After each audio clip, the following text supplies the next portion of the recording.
Tuhan bersamamu dan bersama rohmu. Inilah Injil suci menurut Yohanes. Dimuliakanlah Tuhan.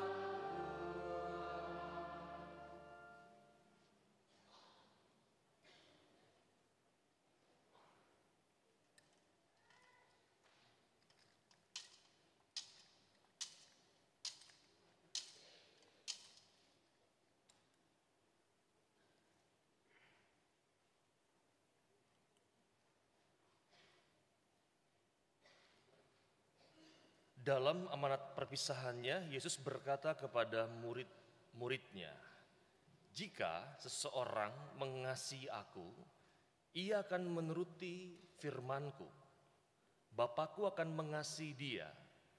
Kami akan datang kepadanya dan tinggal bersama-sama dengan dia.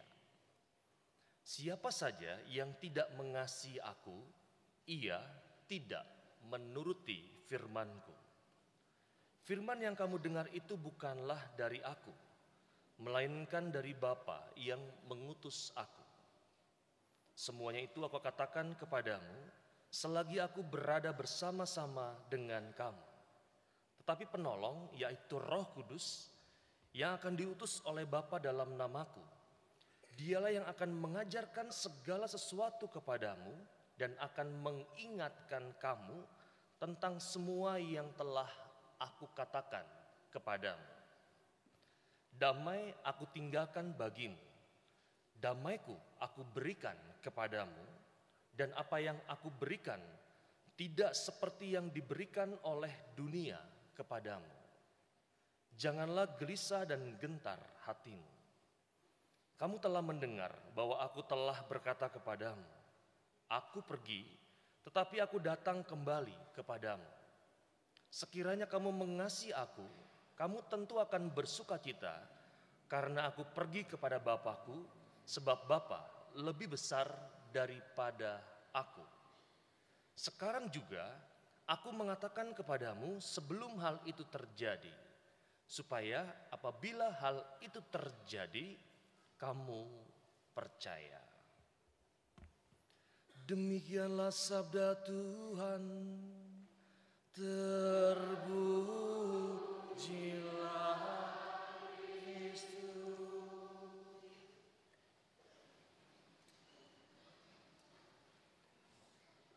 Saudari-saudara serta anak-anak yang terkasih dalam Kristus, selamat pagi semua.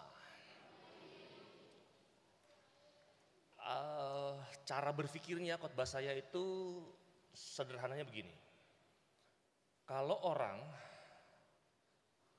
mulai jatuh cinta saja sudah mau berkorban untuk orang yang dicintainya, apalagi orang yang sungguh mencintai, pasti dia lebih daripada orang yang sekedar jatuh cinta. Nangkap dulu gak nih? Yang anak kecil ntar dulu ya, saya bingung juga nih. Nangkap dulu gak dewasa? Orang yang lagi pacaran saja, mulai jatuh cinta saja, sudah mau mengorbankan sesuatu yang lebih untuk orang yang dijatuh cintakan. Apalagi ketika orang sungguh sudah mencintai, pasti lebih memberikan apa yang cuma sekedar waktu pacaran itu dikorbankan. Setuju? Enggak? Ya berhenti saya. Ini gagal berarti statement awal saya kalau begini. Betul nggak nih? Betul ya? Nah, kalau betul saya bisa maju, kalau enggak bisa. Karena ini awalnya udah salah saya, gitu ya. Melangkahnya udah salah, kalau salah nggak bisa.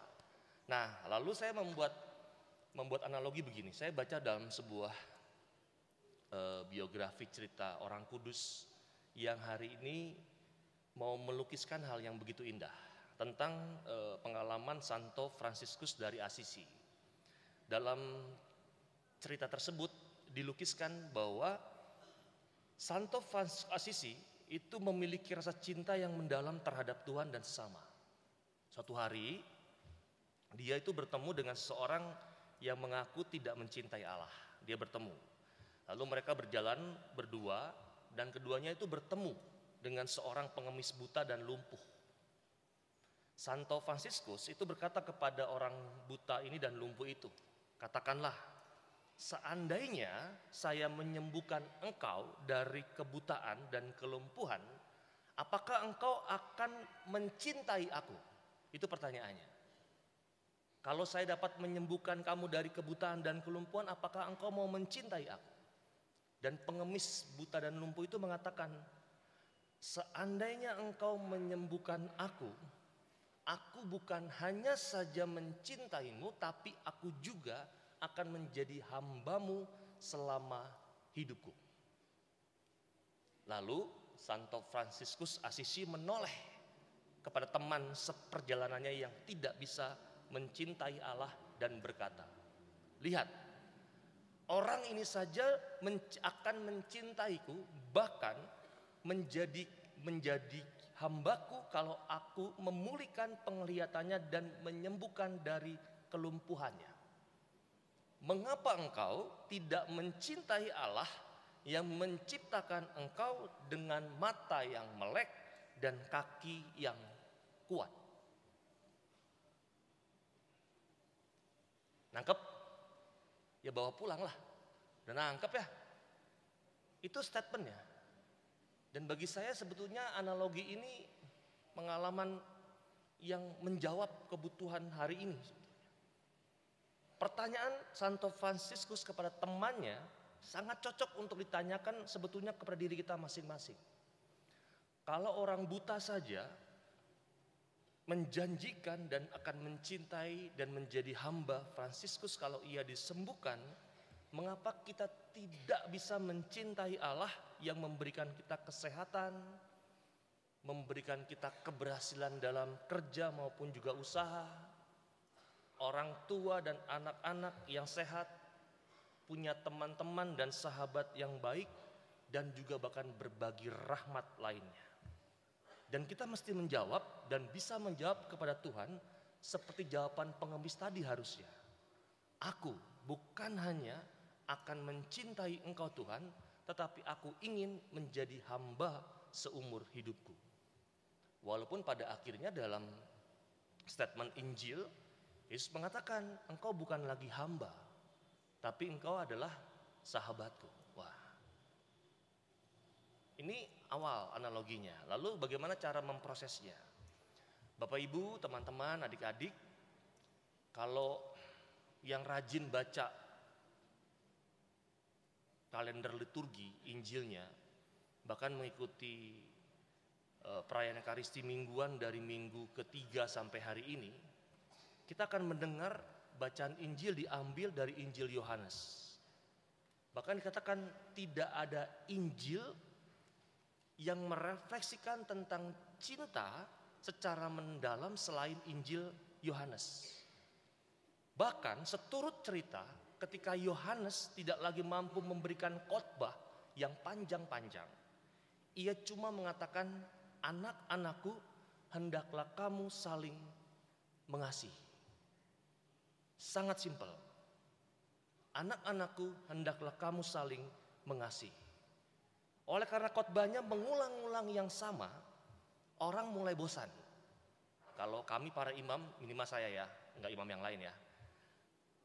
Karena mengulang-ulang Injil yang sama, saya mulai bingung cara membuat khotbah, gitu loh gampangnya. Sama juga dengan orang ini. Orang-orang mendengar semakin banyak Yohanes mengulang hal yang sama, semakin banyak orang yang bosan.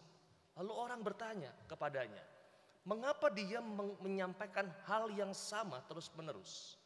Dan Yohanes menjawab, anak-anakku, lakukanlah itu dan sudah cukup.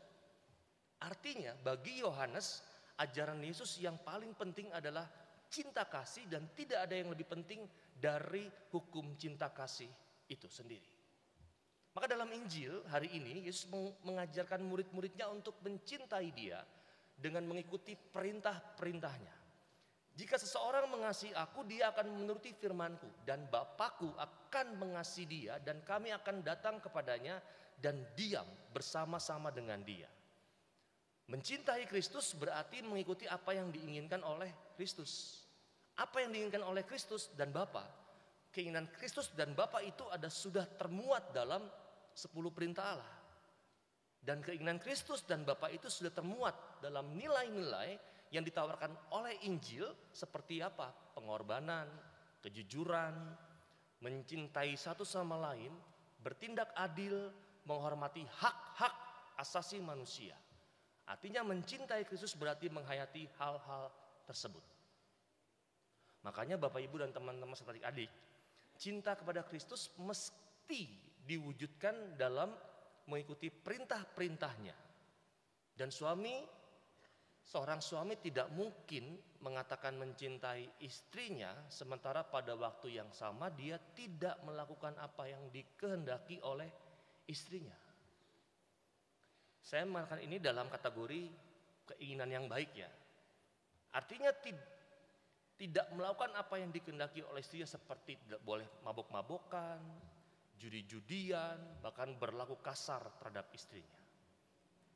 Ketika itu bertentangan, maka perilaku-perilaku ini sama sekali tidak menunjukkan bahwa ia mencintai istrinya. Bahkan juga sebaliknya. Bahkan anak-anak hari ini mau mengatakan bahwa apakah anak-anak sayang kepada orang tua? Sayang Romo, tapi tidak pernah mendengarkan orang tua. Sama saja. Tidak pernah mengatakan mencintai dan menyayangi orang tua. Kalau untuk guru-guru, anak-anak sayang gak sama gurunya, sayang Romo, tapi tidak pernah mengerjakan tugas dan PR, sama saja. Berarti tidak pernah mencintai guru yang berkorban untuk mengajar. Ini klasik ya, saya juga bingung saya. Makanya saya mengatakan dalam khotbah saya nih, inti kekristenan adalah cinta kasih. Sayangnya, cinta kasih adalah konsep yang abstrak. Dalam Injil hari ini, Yesus memilah-milah arti kasih itu. Ini saya mulai agak mentafsirnya lagi. Salah satu cinta kasih itu adalah mengikuti perintah-perintah Yesus. Salah satunya. Sebagaimana pengemis yang kita dengar tadi, tidak cuma ingin mencintai Yesus, tapi juga menjadi hamba baginya. Maka menjadi statement terakhir, Bapak Ibu dan teman-teman, menjadi hamba berarti selalu bersedia melakukan perintah-perintah majikan. Mau tidak mau. Kita tidak cuma mencintai Allah tapi juga ingin menjadi hamba Allah. Yesus sendiri sudah memberikan contoh yang baik.